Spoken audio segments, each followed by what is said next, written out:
Beni.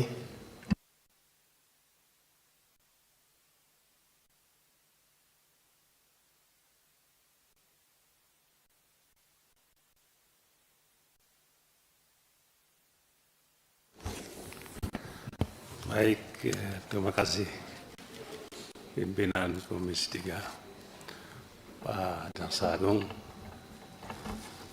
Pak Menkumham, dan jajarannya. Pak Menkumham ini untuk menjembatani masa transisi pas di ujung tanduk beliau masuk gitu sehingga bisa selamat gitu.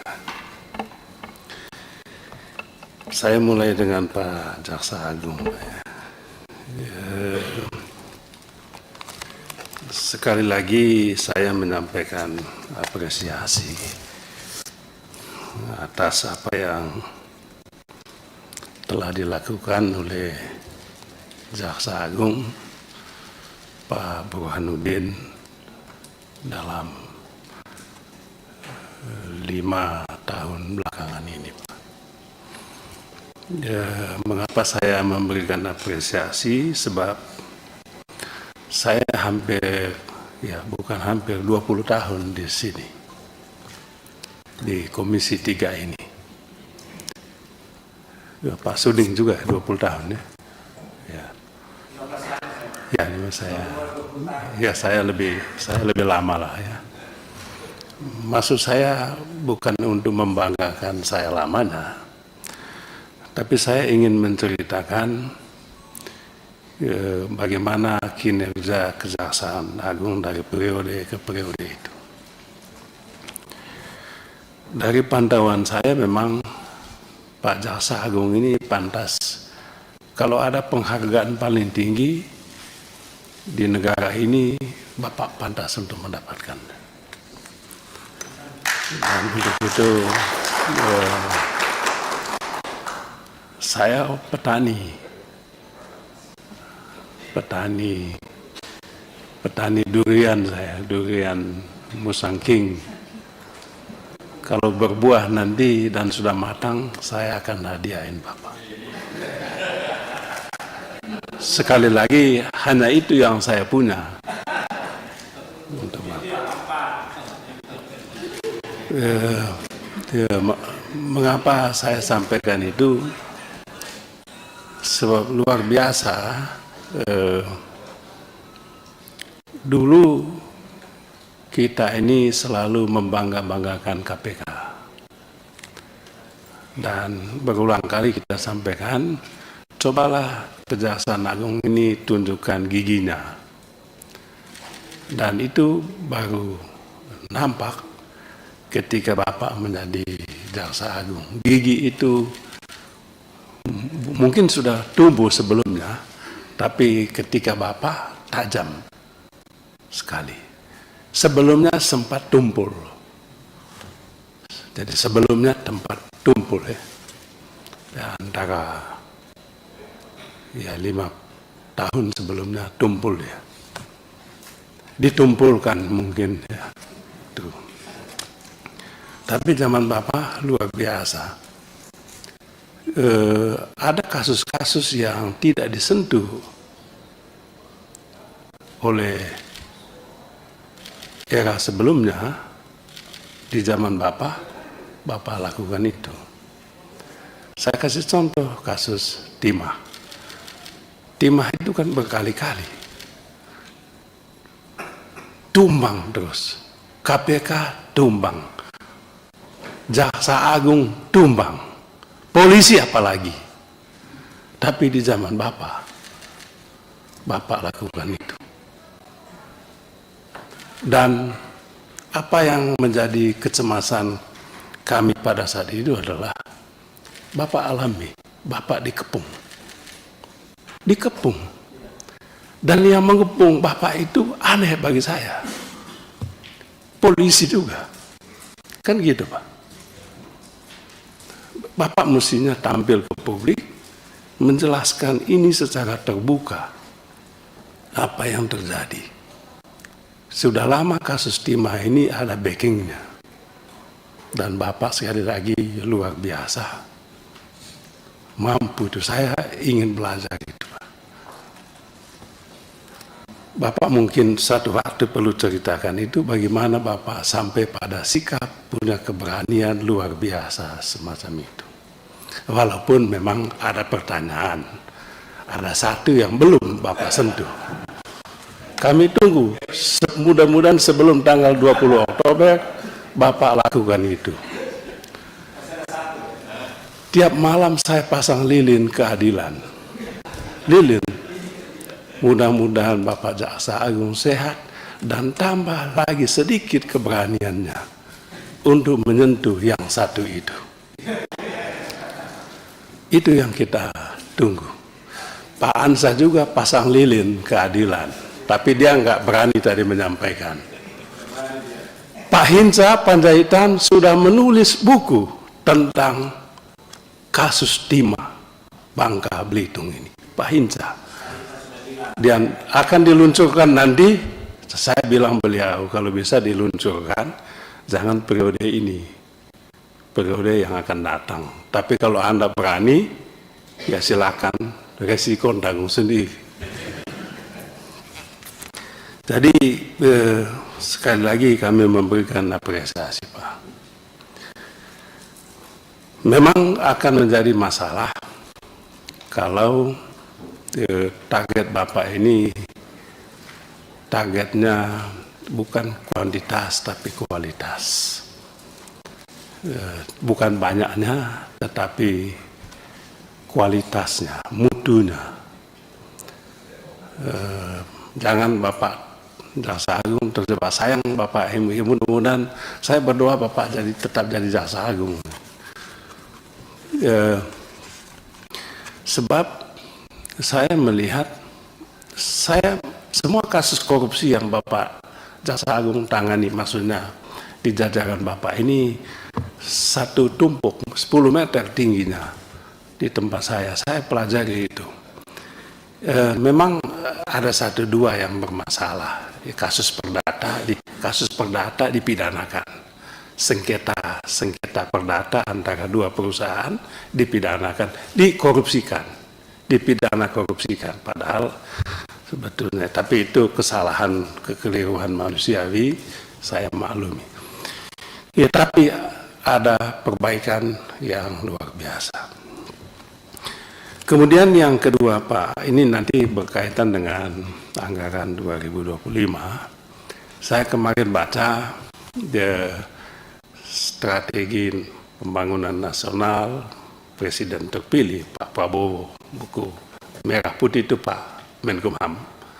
Saya baca, bukan hanya satu kali saya baca, 2 kali saya baca. Saking asiknya, saking luar biasanya. Dan saya mengharapkan sekali di tangan Bapak berdualah penegakan hukum yang menjadi cita-cita Presiden terpilih itu akan terwujud.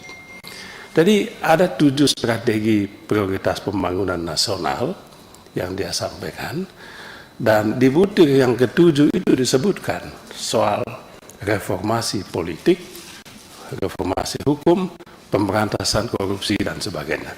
Dan ada penjabarannya luar biasa. Dalam konteks itu Pak Jaksa Agung pimpinan,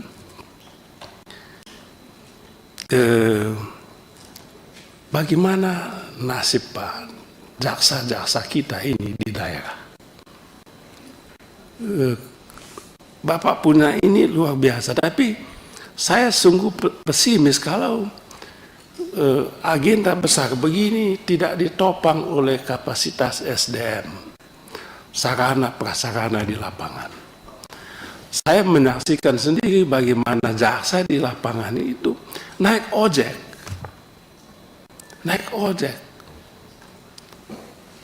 Lebih sedih lagi Bapak, di daerah saya kepulauan. Pengadilan tipikor itu Pak Suding hanya ada di Kupang. Coba bayangkan, provinsi dengan kepulauan yang banyak. Jadi kalau nangkap tangani kasus korupsi, mereka harus hantar ini tersangka terdakwa ini ke Kupang. Coba bayangkan Pak, saya tanya bagaimana kamu, siapa yang bayar ini? Kadang-kala kami nombok Bapak. Loh kenapa kau nombok? Karena kami punya kinerja ini nanti dinilai. Kalau kami nggak menangani kasus korupsi, nilai kami jelek. Dan kami nggak bisa dinaikkan pangkatnya atau apa segala macam. Oleh sebab itu demi dapat penghargaan penilaian itu tadi, mau tidak mau kami harus nombok. Ada yang naik bukan speedboat Pak, naik perahu. Naik perahu Pak. Saya bilang, kalau kamu naik speedboat atau perahu, kalau di tengah jalan kamu ada negosiasi begitu. Kalau aku ya udahlah, ngapain saya antar ini orang ini? Kalau ada duitnya, dikembalikanlah duitnya daripada saya. Maksudnya dikembalikan ke negara duitnya daripada saya harus nombok. Bayar perahu, bayar speedboat, menghantar terdakwa ke pengadilan. Jadi kadang-kadang sedih kita Pak. Makan nasi bungkus.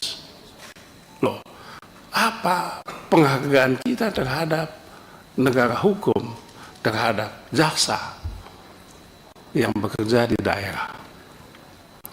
Jadi saya intinya pemohon diperhatikanlah. Kalau bisa teman-teman kita yang dari jaksa di daerah ini dikasih perhatian. Ada yang sungguh-sungguh bekerja untuk negara ini menjadi lebih baik lah. Kemudian saya titip, karena daerah pemilihan saya diwajibkan oleh undang-undang untuk memperjuangkan aspirasi daerah pemilihan saya, yaitu Kejaksaan Negeri Manggarai Barat, Labuan Bajo. Nah, itu nanti ada hubungannya dengan Kemenkumham juga. Ini kan dari kota baru Pak, kota dunia, destinasi pariwisata dunia. 1 tahun pengunjung ke sana itu tembus 600.000 Pak Ansa. Luar biasa. 1 tahun Pak, 600.000. Cuman terlambat kita ini bikin usaha di sana. Ya, tapi poin saya Pak Jaksa Agung, gedung kejaksaannya seupil di tengah-tengah ini, ya kalau bisa diperbaikilah. Jadi gagahlah penegakan hukum kantor kejaksaan di kota Labuan Bajo ini. Kemudian yang kedua, kalau bisa statusnya dinaikkan, bukan lagi kelas 2B, tapi kelas 2A kalau bisa. Mengapa?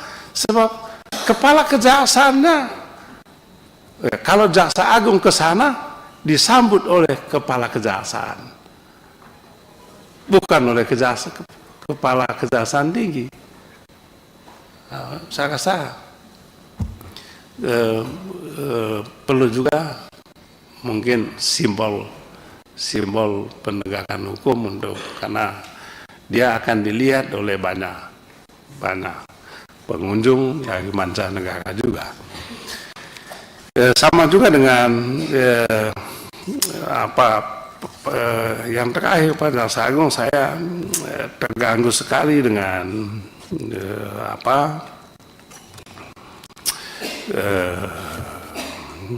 ini PNBP ini. Ya mohon maaf saja, kita kan, saya setuju aja, cuman kalau begini kan susah kita mau menilai Pak. Misalnya pendapatan ini dari sekian, ya ini kan bisa bapak anak buah bapak itu bisa tulis benar dan bisa tidak benar juga. Maksud saya supaya kami bisa memberikan penilaian, alangkah baiknya kalau bapak suruh anak buah itu disertakan juga kasusnya apa, sehingga 1 tahun ini kasusnya apa, kemudian uang penggantinya berapa, uang dendanya berapa dan sebagainya, sehingga inilah 1 tahun ini. Nah, kalau hanya begini mungkin kami tidak bisa memberikan penilaian ya kami ya silakan aja. Tapi demi menegakkan prinsip yang Bapak sampaikan juga di sini, transparansi dan akuntabel, ya mungkin perlu itu disampaikan. Untuk yang terhormat Pak Menkumham, ya kita mendukung penuh Pak. Apapun yang Bapak lakukan sepenuhnya kami dukung. Termasuk tadi yang disampaikan oleh Pak Ansa dengan Pak ini memang ya mungkin karena terlalu lama sih Pak, beliau yang lama dulu, sehingga nggak bisa lagi melihat yang hitam dan yang putih. Kan gitu Pak, nggak bisa lagi melihat teman dan bukan teman. Itu kan susah kalau terlalu lama Pak Menkumham ya. Teman pun bisa dibilang lawan, kan begitu. Padahal teman loh, kau kan pernah 10 tahun sama saya, masa tiba-tiba kok nggak kenal gitu.